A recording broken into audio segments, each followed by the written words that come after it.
After Timothée Chalamet single-handedly won the White Boy of the Year award last year, people started to talk. You know, Dune 3 comes out this year, so could we be possibly looking at a back-to-back winner here? Well, I'm here to tell you that that is not gonna happen, because the original 24-time White Boy of the Year award winner is back to claim his throne.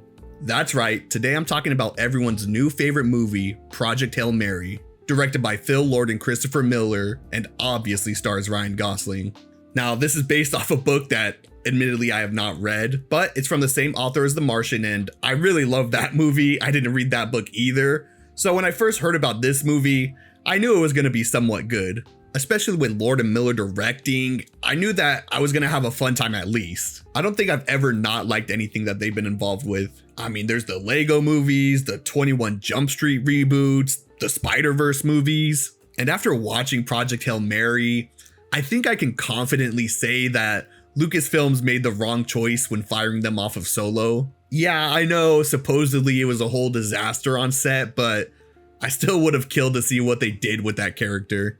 And of course we have Ryan Gosling, which, do I even have to say anything anymore? He's one of the greatest actors we have working right now. I mean, just look at his filmography. He has such a wide array of films, and even though he plays a different character in every movie, I know it's a meme at this point, but they're all kind of the same. He plays a quirky, little misunderstood person who slowly forms a bond with someone over the course of the film. And it's no different in this movie, because here he plays Ryland Grace, a middle school science teacher who gets caught up in trying to save the human race from going extinct. Now, I'm going to be getting into some spoilers here, so if you haven't seen the movie, please go do so, you won't regret it. But of course, I can't talk about this movie without talking about its biggest star, Rocky. Now, I walked into this movie thinking it was going to be some science-filled drama, sort of like The Martian, where, you know, he explains the science behind his poop potatoes. And while Project Hail Mary is that at times, it's really more of an emotional friendship story between a human and a five-legged rock alien who are both trying to just save their world from extinction. So get the hell out of here, Baby Yoda. Okay, Rocky's my new friend now.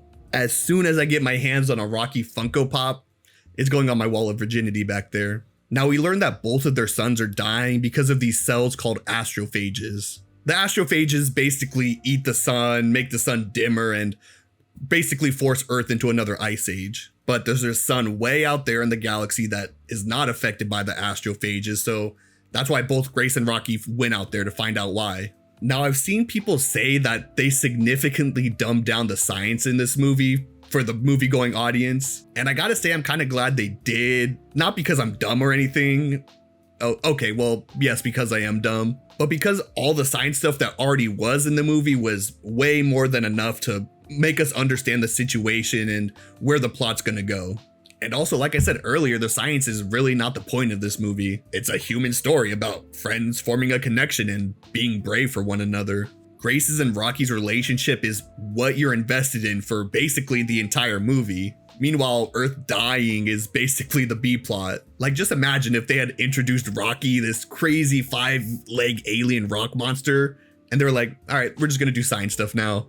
Like, I don't know, that wouldn't have been fun. I loved Grace and Rocky trying to first communicate with each other, trying to learn how to communicate with each other. We kind of saw it in the trailers, but Rocky makes these little metal puppets and puts on a puppet show for Grace so he can understand. And when Rocky does speak, it's these crazy, beautiful music notes, so Grace eventually maps out the sounds to words, and we basically can understand Rocky in full. But Ryan Gosling does such an amazing job acting off of alien rock with no face. I'm glad they got Gosling for this, because I can imagine a worse version of this movie where a less charismatic actor has a hard time acting off Rocky. And while Gosling is really the only human we spend most of our time with, we do have a couple of other side characters in the form of flashbacks. We have Sandra Euler as Eva Stratt. She's the one that recruits Ryan Gosling and is sort of in charge of the whole project. She did a really great job. She's a tough as nails, no nonsense boss, and she expects everybody to devote everything to the mission. I love how over the course of the flashbacks, you see her and Ryan Gosling sort of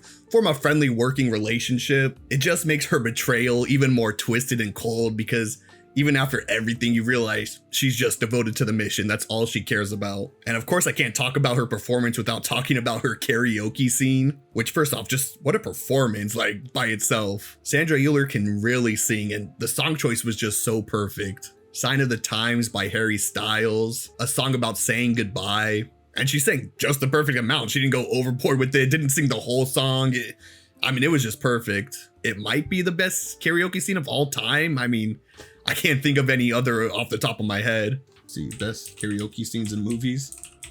Marriage Story? I didn't see that. Lost in Translation? No. 500 Days of Summer? I don't think that's the best. Yeah, I'd have to say it might be the best karaoke scene of all time.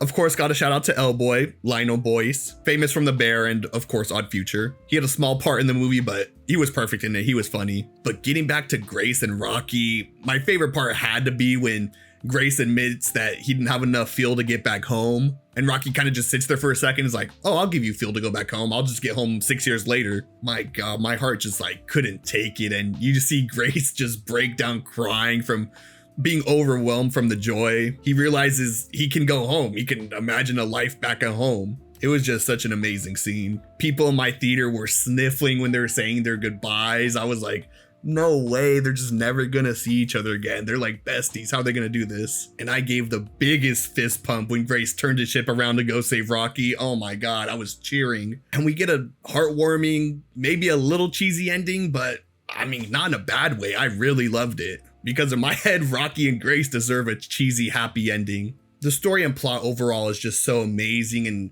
like I said, has you invested for the entire movie. If I had to nitpick some things of the movie, of course the comedy doesn't always stick, it doesn't always land. Like at one point, Rocky dabbed, I think. I couldn't really tell, and I was like, okay, we don't need to be doing all that here, okay? It's 2026. But it's just a minor nitpick and didn't ruin my viewing of the movie at all. I guess another minor nitpick I would have is with the flashbacks we get, not the flashbacks in general, sort of like the pacing of them and when we learn certain information. Because early in the flashbacks, we see that Grace wasn't even going on the ship in the first place. He wasn't supposed to be on it at all. There was this other scientist who was like, yeah, I'll be up there, it's fine. But we already knew that Grace ended up on the ship somehow, so it kind of took the tension away a little bit because we knew, okay, this other scientist is either gonna die or he's gonna drop out or something's gonna happen to him. And when we see how the other scientist dies, it's sort of really late into the movie where I just didn't really care about it anymore. The whole time I'm like, okay, I expected that to happen. I don't really care anymore.